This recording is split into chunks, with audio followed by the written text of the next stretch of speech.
Well, what do you know? It is another Victory Monday here on the Audible. Good afternoon.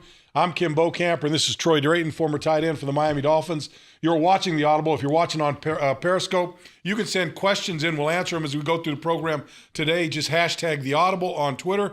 You can also see us on a rebroadcast beginning tomorrow on Miami Dolphins Facebook page.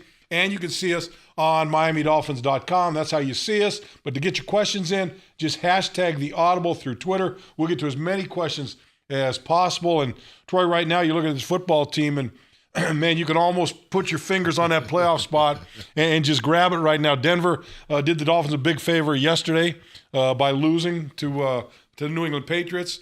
And should say the New England Patriots did a favor by beating them, but I prefer to give the favor to the Denver Broncos and not give anything to New England Patriots. Dolphins win 34-13 on Saturday in a game that, first of all, really the first blowout that this football team has had all year.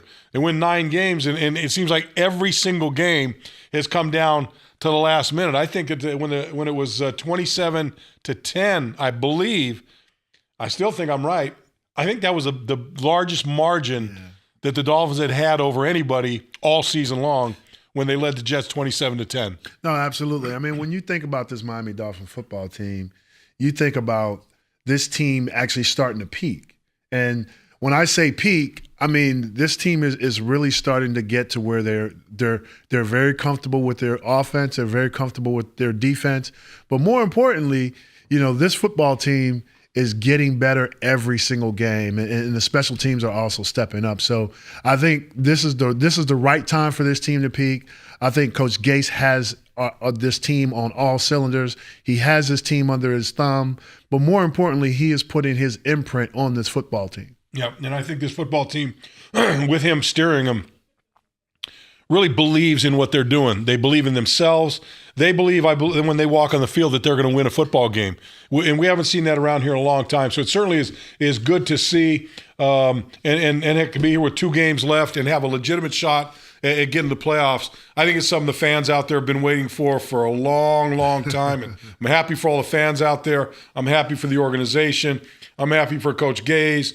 I'm really happy for Stephen Ross. Yeah. Guy's put a lot of money in this football team. He has given everything that he could as far as financial backing for this football team, and he's finally got a winner. Finally got a winning team for the first time since he's owned this football team. Absolutely. I mean, and you can't be happier for the fans. I mean, you know, when you secure a win against the Jets, this Miami Dolphin football team, you know now that we cannot have a losing season. And you have to give a lot of credit to Adam Gase and his coaching staff. They put together a great coaching staff. But more importantly, when the Dolphins lost a couple games early, they didn't give up. They just kept bringing their lunch pail to work, and they kept going at it, and they worked harder and harder until they got it right. So you have to take your hat off to the coaching staff, but more importantly, you know, our owner, Stephen Ross, has put a lot of money into this organization to become a winner.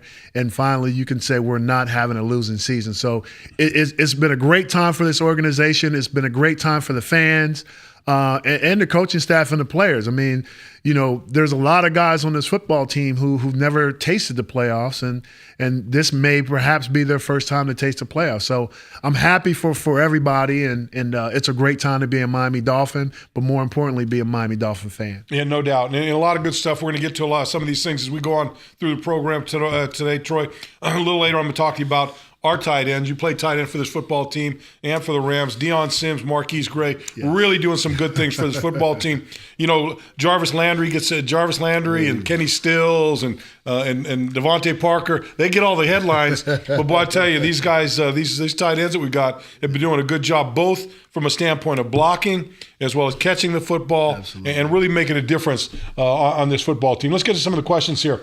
At Philip A. Hernandez, good morning, Bo. Our passing game looks good. How can we get our run game up to speed? Well, you know, first of all, you got to, you know, teams are just stacking the box on this football team. I'm looking at the Jets on Saturday night, and it seemed at times like they literally had 10 guys at the line of scrimmage. Now, guys come flying out when the ball snapped, but, I mean, they were going to do everything they could to keep this football team from being successful running the ball and grinding it down their throat. And I still think that J.H.I. is running as hard as anybody in the National Football League. The results aren't there. He's over 1,000 yards. But I'm kind of with you. I'd like to see this running game get going a little more, and that means the guys up front have to do a little bit of better job creating space. They've got to get into the second level and kind of cut off some of those linebackers, and then Jay's just got to be able to hit the hole and get the job done. But to me, it just comes down to, they're going to try to stop your running game. Yes. You just got to find out a way to get the job done. It comes down to just manning up and getting the job done, I think is what it is. No, and I think you're absolutely right. One thing that I absolutely love that we're doing is that we're not giving up on the run. And that's something that we've done in the past. But this football team is committed to the run. And I think the run sets up the pass. And Jay Ajayi, I mean, when you look at him breaking tackles, I mean, he has the highest amount of yards after breaking tackles. So when you look at that statistic, you know that this Miami Dolphin football team is running the ball. And when have you ever heard a Miami Dolphin football team be considered a running football team? Right. So right now, this team has an identity, and that identity is through Jay Ajayi and the guys up front.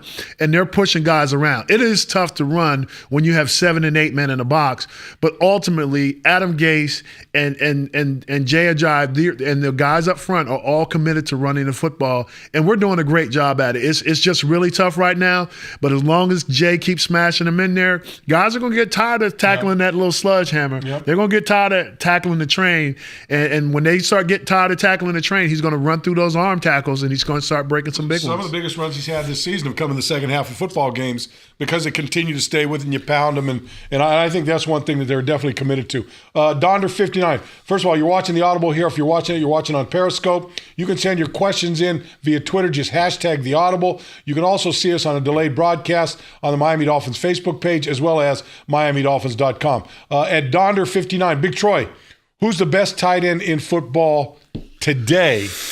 Wow. I hate to say it.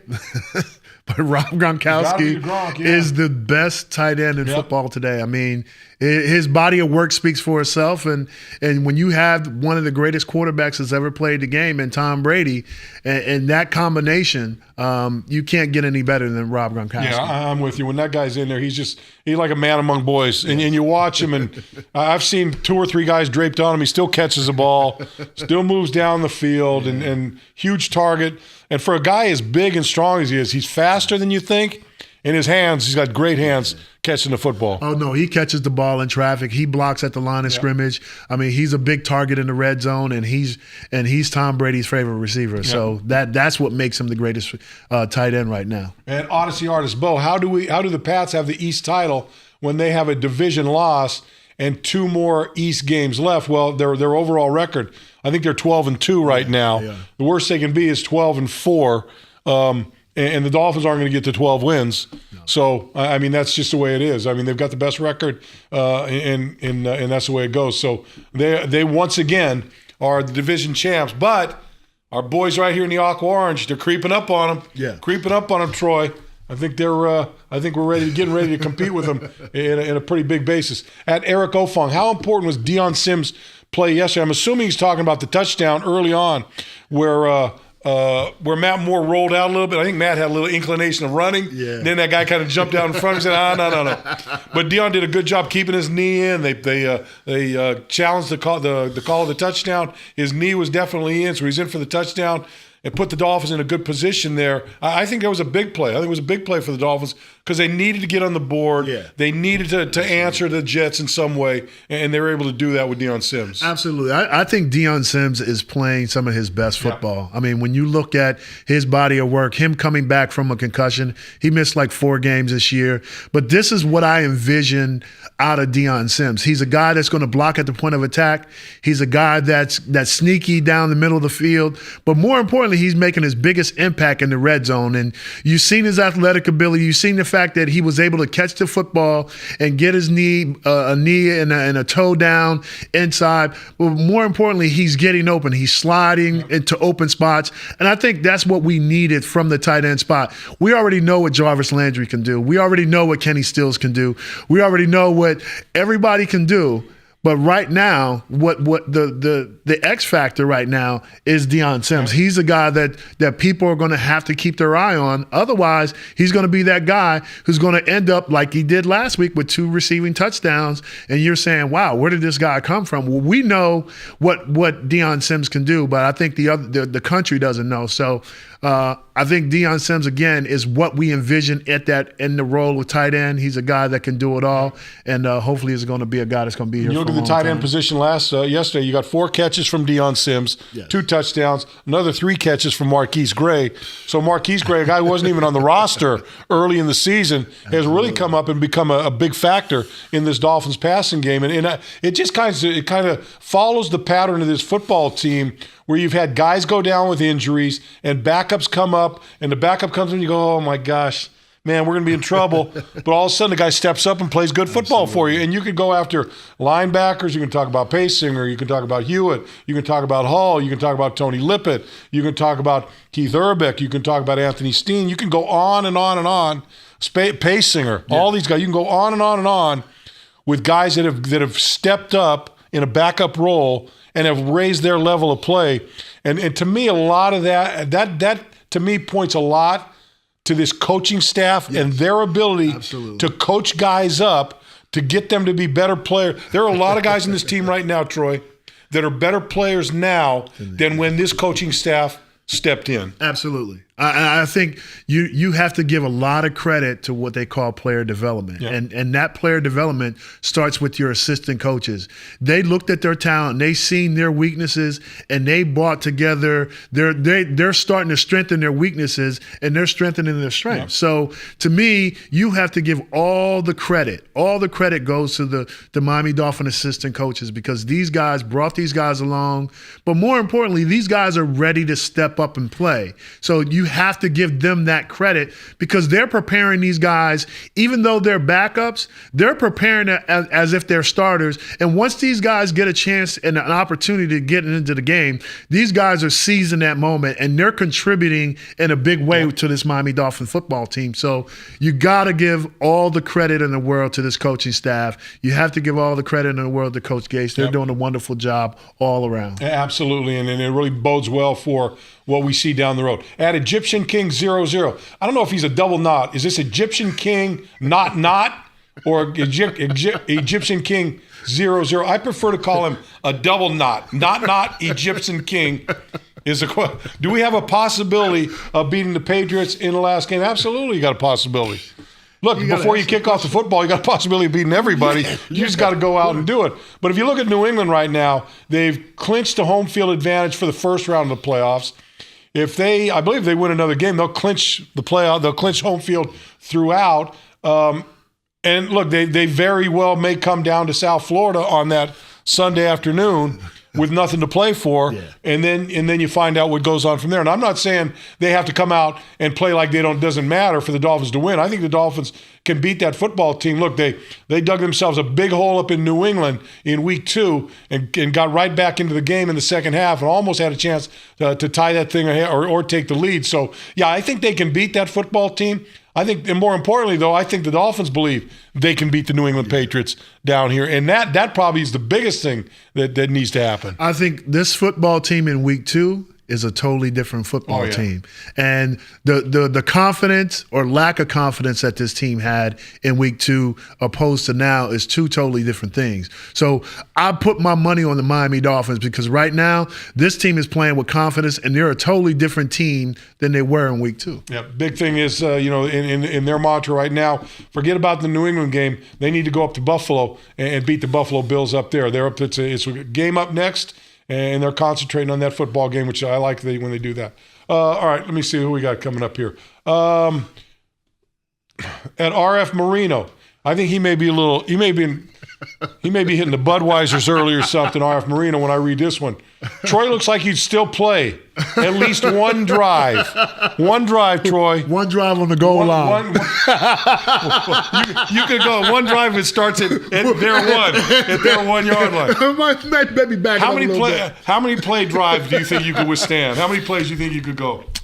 I always told little Troy, I can go 25. I can give him a good 25. I didn't say right now I'll give you 25. No, but you didn't say where. Where on the field I can give you 25. I give you 25 goal line plays. One drive where you got to play in a row. How many plays could you get in? I'll give you a good 10. 10 plays. I'm giving you a good. I didn't say I'm not going to be sucking wind. Now I didn't say I might need an oxygen mask. 10 straight games, 10 straight plays in a drive for you. I guarantee you'd give max effort on 2 plays. I will give max effort on 10 if they're all 10 run plays. Now, if you send me on, if you send me a 10-9s, you're going to get max effort on 2. I guarantee this. They send you down the field, you ain't coming back. I know that. I tell you one thing, Bo. One thing, we're going to get a flag because I'm going to be walking back. That Finn's up 73. Any idea when Kiko loses a cast, need to tackle them running backs coming up? Well, look, he's doing the best he can with one hand. It's tough. It's tough with that cast. He got a pretty good sized cast on his hand there. It's not going to come off. I would be shocked if it comes off before the season ends. I think he's going to be wearing that. Now, what happens usually is you start trimming it down a little bit, giving yourself a little more. But there are a lot of times out there where he's just kind of trying to throw his elbow, trying to trip guys up, trying to do that because he knows he can't grab with that end because he's got a pretty full cast on it right now. But as I said, I think as the weeks go on, it'll get smaller and smaller and smaller, and then you work on that. But Kiko's playing great, playing up to a Pro Bowl level, I think, out there. And no doubt he had trouble the other day making some catches on hey, Leon. Next time, would you do me a favor and charge this thing up? Come on. We're running. Yeah. We're running out. My man, Leon. the producer extraordinaire. Producer extraordinaire, Leon here. Oh, that's funny. He's getting coal in his stocking for Christmas. I know that. Big lump of coal. All right. At D. Dalton, Troy, why did Jimmy Graham drop off so much? Jimmy's, certainly was having look like he's having a Hall of Fame career in New Orleans, and goes up to Seattle. Hasn't been the same Jimmy Graham since he's been up there. I think the offensive philosophy has been different. Yeah. I mean, when you're talking about playing with the New Orleans Saints and Drew Brees, you're talking about pass first. Yeah. And you're talking about going up to Seattle, you're talking about ground control, run the ball first. Yeah. And you're playing with Russell Wilson. Russell Wilson wants to run the ball. Russell Wilson was hurt earlier. So at the end of the day, Russell Wilson is one of those guys. Russell Wilson is one of those Trey, right? Say, wave your fans out there, Trey. Hey, Trey comes in to fix stuff when Leon screws it up. Trey is the fixer. Trey is our Ray Donovan right here. He comes in and fixes things. Now, Leon plugged it in, but he didn't plug it in the right way. Right, Trey? Yeah. Isn't that it? Yeah, you're a new producer. Do you have any, Trey, do you have any suggestions for a new producer? Turn around and look at the current. Probably like a guy that looks like it's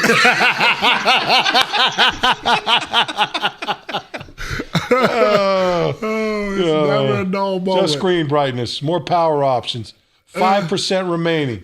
It's plugged in. It's everything. This is wonderful. Goodness. Huh? This is broadcasting at its absolute best right here. Trey, lift up your butt a little bit. There's some girls. I just got a note on here. Some of the girls saying, "Hey, could you have Trey lift up his butt a little bit? We want to see what that's all. We want to see what that's all about there." Huh? It's never a dull moment, boy. Goodness gracious. All right, at Twitter, how? Come on, man. We're going to lose our battery here. We're down to 4%. One of you guys need to help me. How clutch was Coach Gaze's challenges? 2 challenges that worked for the Dolphins. One was the touchdown by Sims, and what was the other one? He had another one that was a good challenge that he. I know what it was. They gave the Jets the first down. Yes. And Balil's knee was down, moved him back. They went for it on 4th down and didn't get the job done. I think it was clutch either way. I mean, when you look at what Coach Gase has done, and those challenges were clutch. I mean, you take 7 points off the board, but you also take away a first down, and you never know what happens when guys get those type of plays and when they come up with those type of plays. So I think both of those plays by Coach Gase and the coaching staff, to actually replay those things and to throw the flag and to win those things were great by the coaching staff and Coach Gase. Hey, not for nothing. I know you're helping us out with this thing right here, but when you go to the barber, you might want to have him check out that. You gotta get tightened up, Trey. Yeah, man, you're looking a little rough right there, huh? You gotta. Come on, bring a tape, man. Bring a ruler, a straight edge, or something in there. Get something. Oh, that thing's going that way, man. Is it fixed? Yeah. We're good. You need a level on that thing. Man, I'm looking at his forehead. It looked like a lightning bolt across you there. You need a level on it. Spend a few bucks next time you get a haircut, man. Light on the dome. The Dolphins secondary tied for second in interceptions. How are they able to pull this off with all their injuries? Guys are stepping up. I mean, you look at Tony Lippett. This guy was playing wide receiver in Michigan State when the Dolphins drafted him in the 5th round. 2 years, he's turned himself into a pretty good cornerback. Yes. He got how many interceptions does Lippett have? He had two yesterday. I think he's got 5, maybe 6 interceptions for Tony Lippett. You look at Byron Maxwell, the guy when he came here, he's got 4 interceptions as Lippett. Byron Maxwell, when he came here, guys are like, oh, this guy can't come. This guy, and look, he's come up and become a big part of a guy. Absolutely. And one thing we haven't mentioned, and I tell you what, Byron Maxwell goes down early in that game, twists his ankle. Xavier Howard steps in. Let me tell you what, I watched him long and hard in that game, and this guy didn't look like he skipped a beat. No. For a guy who was a rookie that missed all of training camp, I think he played a little bit in the last preseason game, started against Seattle, played extremely well before he got hurt, missed 9 weeks, came back, was expected to play 15 plays on Saturday. First series, Byron Maxwell goes down. He's in the rest of the game. Shuts Brandon Marshall down. 11 targets, 1 catch for Brandon Marshall. Boy, Xavier Howard, what a stud this guy is, and what a great guy. How lucky this football team is to have him on their roster right now. Again, you have to take your hat off to developing these players and getting them ready to play. But more importantly, when you look at Lippett, he's developed over the course of years, and Maxwell is really, after the benching, Maxwell stepped his game up, and he realized that, listen, I'm a part of this football team. I have to be responsible for those guys on the outside. They brought me here for a reason. And, he's played well ever since. And Xavier Howard is one of those guys who was our 2nd-round pick, a guy who came in, who got a little injury early, but again, continued to work through those injuries. But now you're starting to see his talent. So I think when you look at this Miami Dolphin football team, we have 3 good corners. And again, guys go down. It's a next man up mentality, and that's why our defense and our corners are playing so well. Yeah, there are no doubt about it. And I've said all along that with these guys like Lippett and Maxwell, the reps that they're getting are so valuable to them, especially going forward next year. I mean, for depth in that set. Remember going in, we were talking about, cornerback, what are we going to do? Yeah. Now you bring Xavier back. Those guys playing well. Bobby McCain's doing some good things. It looked like you got some pretty decent depth at that spot. So some pretty good stuff going on at that cornerback spot out there. Twitter, how do you rate Xavier Howard's performance in spite of Maxwell's injuries? Well, I thought he played great. Yeah. I thought he played great, and for him to be able to come out and get the job done, then I think it's good stuff. Yeah, I think the more and more reps he gets, the more and more comfortable he's going to become. But again, he was able to step in for Byron Maxwell and step up and shut down a great receiver in Brandon Marshall. I got here one from I'm all alone. She says, I'm a female Dolphin fan. Hey, that guy Trey looks pretty hot.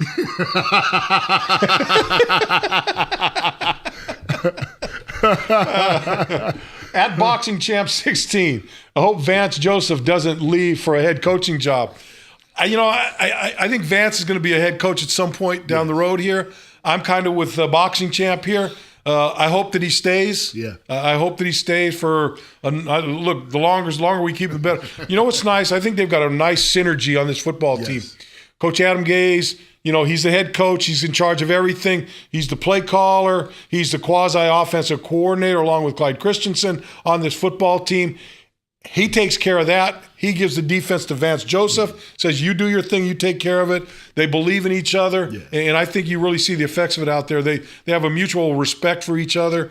Much like, during my career, we had Don Shula did the offense, and Bill Arnsparger did the defense, and never did the two meet, never did the two cross each other's path. And I like that style. I like that setup if you can find the coordinators that fit that type of an idea. And I think they both have that mentality. You take care of your job. You take care of the offense. I'll take care of the defense. But our job is to win football games. And when you have that mutual respect, and, Clyde Christensen, him being up in the booth and a guy who's been a guy who's been the architect of a great offenses. This is how this offense is coming around, and Coach Gase and Christensen, these guys are guys who are made in heaven. And when you're talking about those the defense believes in Coach Joseph. Yep. They believe in everything that they're doing. So if you have a system that works for you, it's not going to work for every football team. It works for this football team.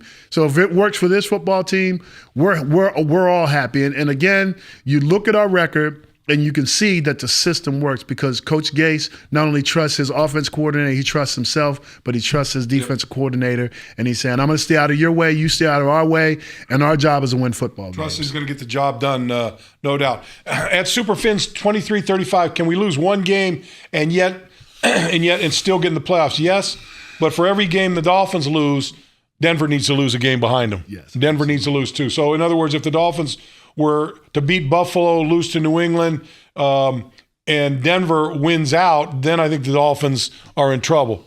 If the Dolphins lose to Buffalo and Denver wins, then the Dolphins are in trouble again. So it's just, look, the best thing, look, I've been in playoff scenarios plenty of times. Best thing to do is just do your job, win your games, and find out in the end who's going to the playoffs. And that's the best way to get it done. No, you can't worry about who's losing, or you have to take care of your business. And when the smoke clears, you want to be that team that's in the playoffs. No doubt. At Chino Cuts, I'm a barber. Tell Trey I got him. You got a free. Hey, well, Chino Cuts didn't say he was going to do it for free now. I don't know if Chino Cuts is, we giving a little plug here. I'm not if he's doing it for free. And look, hey, Trey, while you're at it, bring Leon in there too, because he could use a little touch up, if you know what I mean. He getting a little rough up there on the dome. Look at the job Logan did. Logan got all cleaned up back there. Jeff could use a little bit. He get a little ragged, but Jeff doesn't have time to go get his hair cut and stuff like that. Leon doesn't do anything else other than this, so he got plenty of time to go in there and get that dude whacked up a little bit. El Chapo Jr., how frustrated was Brandon Marshall? 11 targets, 1 catch. Tony Lippett had more catches than he had. You absolutely did. He was frustrated. And quite frankly, I was watching that matchup with him and Xavier Howard throughout most of the game. Quite frankly, in my eyes, I think Brandon Marshall checked out of that game midway through the third quarter. I think he just said, there was one play where when Bryce Petty was still in, they had trips on one side. He comes out, he looks over to the left side. I look at Brandon, he's on the other side. He barely takes a step, doesn't run any route whatsoever. And all of a sudden, there's nothing over there, so Petty has to turn back over. Brandon hadn't even run a route, so he's like, So not only does he not only to give it the effort, not only does he not give the effort, but he leaves his quarterback out to dry when he wants to come back for an outlet. Absolutely. And that's one of the things that's plagued Brandon Marshall over the course of his career is the fact that he seemed like he's a very selfish person. And at the end of the day, it has to be about your football team. Like you have a backup quarterback in there, and you have to run every route as if it's your last. Now, I know the Miami Dolphins need to take some credit for that because the defensive front four was putting so much pressure on the quarterback that they weren't able to he wasn't able to plant his feet and actually get footballs out there. But when he is his feet are planted and ready to get balls out there, you have to be ready to catch them. Yeah, no doubt.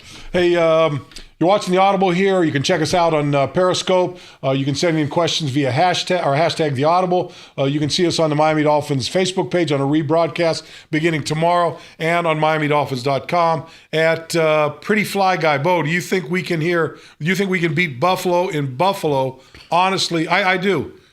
Buffalo's, they're a team that's, look, if Rex Ryan is still there come Sunday, I was reading some stuff today that he's kind of, not sure how far he's going to how he's going to go there. But I think that Rex Ryan is done after this season, whether he makes it through the 2 games. But look, if Rex Ryan is there, I think they're going to come out and play physical. Yeah. They're going to play hard. LaShawn McCoy had a big rushing game yesterday. Charles Clay had some big plays for him yesterday. He had some big stuff. So they've still got talent. They've still got the ability to win. And whenever you go up to Buffalo, Troy, you know how hard it is to go up there and win football games. So can they do it? Should they do it? I think they can and they should, but you've got to go out and get the job done. I think when you look at the front line, the offensive line of the Buffalo Bills, and you look at the defensive line of the Miami Dolphins, that is going to be mano a mano for 60 minutes. Yeah. And again, the Miami Dolphins have to go into this thing as if they have to shut down LaShawn McCoy. Yep. That is going to be the guy who's if he gets going, then the rest of the offense gets going. So you need to make sure that you shut him down. And I think the key to shutting him down are going to be the linebackers. LaShawn McCoy is going to push the front side and try to cut backside. So our defensive line is going to have to be disciplined as far as, closing those gaps. But more importantly, our linebackers are going to have to be able to slide and be able to make those plays and stop them at the line of scrimmage. So I think the key to that is going to be mano a mano for 60 minutes. You're going to have to look at those matchups up front.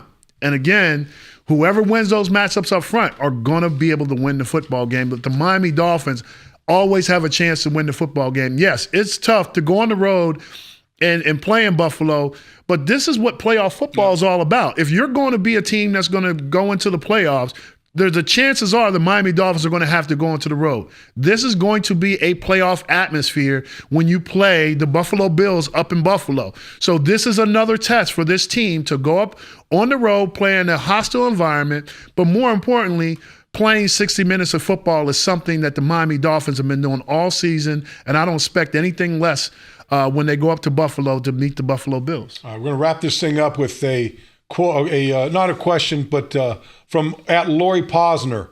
Poor Leon. Well, Lori, let me tell you what about Leon. All Leon's got to do is do his job, man. I come in here, the battery's going down on the computer. Just plug the computer the up. TV's not on. It's not on yet. He's late. Oh my goodness. No haircut. All right. Troy, always a pleasure, my man. Thanks for jumping on with us. It's always a pleasure, man. Thanks for everyone back there. Leon. Trey with the crooked hairline. Leon, Jeff, Squatch. I didn't see Squatch back there. Logan, and the future executive producer, Trey.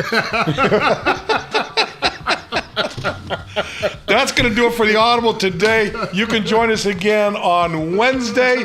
We'll be here I believe we'll be at 4:30 on Wednesday. Am I right, Leon? Look at Leon. Well, Leon my producer. Trey. Which one? I said, Leon, are we going to be out on Wednesday at 4:30? He's shaking. I don't know. He gives me I don't know. Man.